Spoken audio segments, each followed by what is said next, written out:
Bonjour à tous. J'avais envie de vous parler aujourd'hui d'un sujet qui me tient à cœur et un sujet sur lequel je reçois régulièrement des questions. C'est le sujet des flammes jumelles ou du couple sacré. Bien sûr, je ne peux que vous partager des choses depuis mes propres expériences, donc je vous explique en quelques mots. Moi, ça fait plusieurs années que je suis en couple avec Jean-Baptiste. On pourrait dire qu'il est ma flamme jumelle. On s'est mariés il y a quelques années dans une cérémonie de mariage druidique.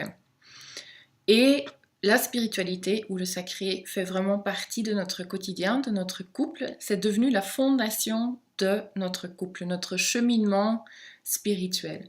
Dans notre cas, c'est vraiment notre rencontre qui a fait l'étincelle d'un éveil spirituel. Et par conséquence, cette rencontre a fait que nous avons pu remettre en question tous les aspects de notre vie, vraiment regarder quelle partie de notre vie n'était pas ou plus en accord avec notre être profond. Et nous avons tous les deux pu prendre conscience qu'on n'était pas en train de vivre notre mission de vie, qu'on n'était pas en train d'aller sur un chemin d'épanouissement ou de vraiment pouvoir vivre, pouvoir révéler notre plein potentiel. Et c'est donc grâce à notre rencontre qu'on a pu réajuster la vie, qu'on a pu lâcher et laisser derrière nous vraiment tous les schémas, les comportements, les parties de notre vie qui n'étaient pas vraiment alignées avec notre cœur et avec notre âme. Et c'est un chemin qui continue, bien sûr. Nous sommes toujours aujourd'hui sur ce chemin ensemble. Ce que je voulais vraiment clarifier avec vous aujourd'hui, c'est qu'une rencontre karmique ne veut pas nécessairement dire qu'on est censé vivre ou qu'on est capable de vivre le couple sacré ensemble. Une rencontre karmique, on peut en avoir plusieurs dans la vie. Ça veut dire que deux âmes se rencontrent, se connaissent et souvent ont décidé avant de s'incarner de se rencontrer et de déclencher vraiment quelque chose dans l'autre personne, de percuter l'autre personne et de permettre, grâce à cette rencontre d'âme, de nettoyer, de purifier un karma, d'avoir quelques prises de conscience qui sont vraiment très importantes pour avancer dans la vie, ou de permettre à l'autre personne de se libérer d'une situation ou d'aller plus vers son chemin, son vrai chemin de vie. Ce n'est pas, par contre, parce que vous vous rencontrez et que vous avez un lien karmique que vous êtes censé vivre en couple ensemble. Le couple sacré, il y a d'autres éléments qui sont obligatoirement présents, mis à part cette rencontre karmique. Un couple, sacré ou pas, c'est quelque chose qui se travaille tous les jours.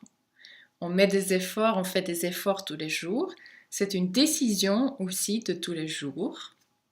On décide chaque matin qu'on continue avec cette personne et qu'on a encore envie de cheminer ensemble et de mettre son énergie, de faire un effort pour le couple.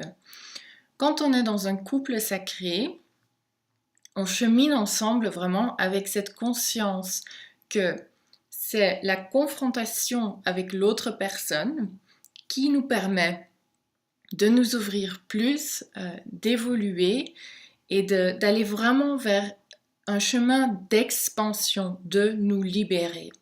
Le couple sacré est quelque chose qui libère. C'est en aucun cas une contrainte ou une obligation. On ne rentre pas de plus en plus dans une case, dans une bulle de couple. On ne reste pas avec l'autre personne par obligation. Et c'est ça que j'entends très régulièrement quand j'entends les gens parler de leur relation de flamme jumelle. Les gens se sentent obligés de rester avec une certaine personne parce que le discours que j'entends, c'est si je quitte cette personne qui est ma flamme jumelle, je quitte mon chemin spirituel et je quitte une opportunité pour évoluer. Alors ça, c'est faux. Pour que vous puissiez évoluer dans un couple, il est essentiel que vous décidez, que vous prenez la décision tous les deux partenaires, d'utiliser ce couple vraiment comme un chemin d'évolution et d'en faire quelque chose de beau, d'en faire le véhicule qui vous amène une évolution qui vous permet de vous élever, mais ça demande alors un apport énergétique et un effort des deux personnes. Donc c'est là aussi où le libre arbitre intervient. Oui, on peut avoir planifié certaines choses, mais notre libre arbitre reste présent. Et si on a une rencontre karmique, après c'est notre libre arbitre et surtout aussi le libre arbitre de l'autre personne qui va décider ce qu'on va faire de ce potentiel qui existe. Donc, si vous avez toute la bonne volonté du monde et vous sentez ce lien très très fort avec une personne et vous voulez vraiment mettre toute votre énergie dans ce couple pour en faire quelque chose de beau, mais l'autre personne ne met pas d'énergie dedans, ça ne peut pas devenir un véhicule qui vous permet de vous épanouir, qui vous amène vraiment une éclosion. Ça, au contraire, si l'autre personne ne met pas d'énergie dedans, ce couple va vous ralentir sur votre chemin de vie. Donc c'est ça que je voulais vraiment aborder avec vous aujourd'hui, qu'il y a une grande différence entre une rencontre karmique qui a son utilité et qui peut faire son temps et vraiment qui peut vous apporter des choses et qui peut vous libérer, vous faire prendre conscience de certaines choses. Mais ce n'est pas pour ça que cette rencontre est censée durer dans le temps.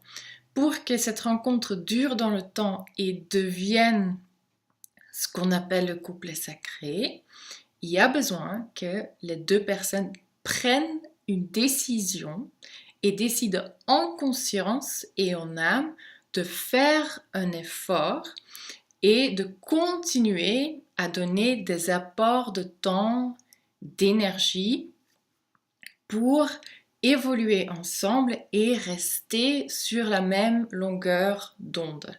Donc c'est uniquement sous ces conditions-là, quand il y a vraiment un respect et un amour inconditionnel de l'autre personne, que notre plus grand souhait est d'accompagner l'autre personne dans son chemin, dans son évolution spirituelle, d'être en soutien de l'éclosion de l'autre personne, que ce couple puisse durer. Donc, si vous êtes censé vivre un couple sacré avec une autre personne, vous allez remarquer que cette personne va vraiment tout faire pour que vous puissiez vous libérer, pour que vous puissiez vous épanouir et vous soutenir vraiment dans votre propre quête spirituelle et personnelle. Vraiment tout faire pour que vous puissiez vivre ce que vous avez à vivre et vous allez naturellement faire ça pour l'autre personne aussi. C'est de façon inconditionnelle. Vous êtes en soutien de l'autre personne de façon inconditionnelle. Donc voilà pour moi la différence essentielle entre les deux. C'est ça que j'avais envie de partager avec vous. Bien sûr, il y a beaucoup plus de choses qu'on peut dire sur le sujet. Donc si vous avez d'autres questions, n'hésitez pas à me les envoyer et je peux toujours faire d'autres petites capsules vidéo sur le même sujet. Merci de m'avoir écouté. À bientôt.